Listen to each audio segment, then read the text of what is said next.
When we die, our soul departs from our body. And the soul goes on a journey.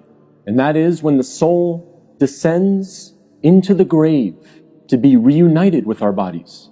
And when the soul is coming down, it witnesses the janazah, the funeral. And your body is laying there on the ground, wrapped up, getting ready to be buried. And you're descending and you're seeing this, and you're hearing it, you're experiencing it. And when the people then take your body and place it in the grave, your soul descends in there, into the grave, to be reunited with your body. And then your loved ones, your friends who were there at your janazah, they will start shoveling dirt, start picking up dirt with their hands and placing it in the grave, throwing it on top of you, and you will feel it fall on top of you. And they will do this until you are completely covered up. And you will be there in the grave, covered up, and you will have consciousness. You will be alive. Not physically, obviously, but your soul will experience this. They'll walk away. They'll leave. And you will hear their footsteps, as the Prophet, peace and blessings be upon him, said, that you will hear their footsteps as they walk away. And you will be there alone, in the grave, by yourself. Darkness. Silence. What happens at that point? Two angels come to you, Munkar and Nakir, and they ask you three questions. Perhaps the most important questions you will ever be asked, and the three most important questions you will ever answer.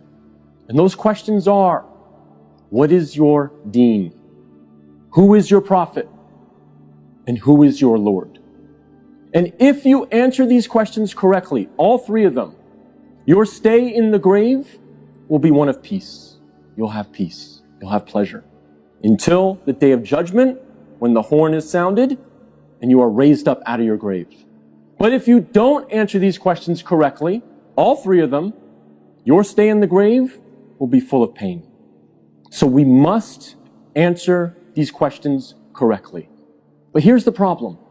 A lot of us say to ourselves at this point, I'm good, because I'm a Muslim, and I know the answers to these questions, and I'll answer them correctly. This is a problem. Because the answers are not given, as many of the scholars say, the answer is not given with your tongue. The answer is not given with your brain. The answer is given with your heart. What is in your heart will come out at that moment. If you lived your life not really striving to be a Muslim, a true Muslim, trying to practice, then Islam really was not in your heart. So we have to make sure that we're striving, again, to the best of our ability. I'm not asking for perfection. I'm not asking for scholars. I'm not asking for you to be of the best character like the Prophet, peace be upon him, but we must strive for it.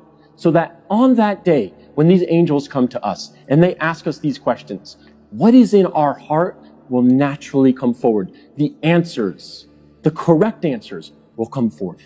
After we pass the test of these three questions, what happened?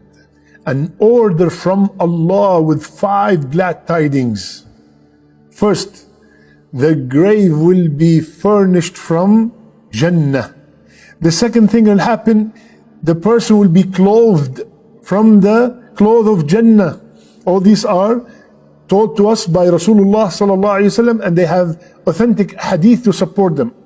And then the person in the grave, a gate of Jannah will be opened for him or her, and its breeze will come to him or her, and he smells its fragrance, and he feels the delight.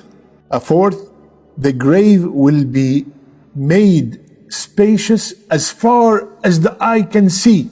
The life of the barzakh, the life of the grave is completely different than this life. Allah will make the grave very spacious. And fifth, he will be given the glad tidings of Allah's pleasure and Jannah. Allahu Akbar.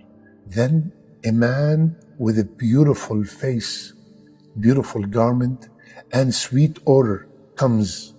And the person in the grave said, who are you? You look so good. You have such a beautiful smell. Who are you? Your face is perfectly beautiful.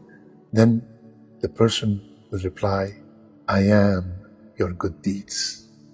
I am that salat that you prayed.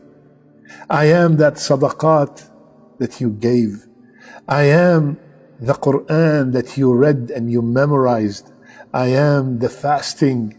I am the struggle that you went through. I am the 2 rak'ah that you prayed in the middle of the night. I am all the great amal. A man with a good face that will be our companion till the day of judgment. Allahu Akbar. Allahu Akbar.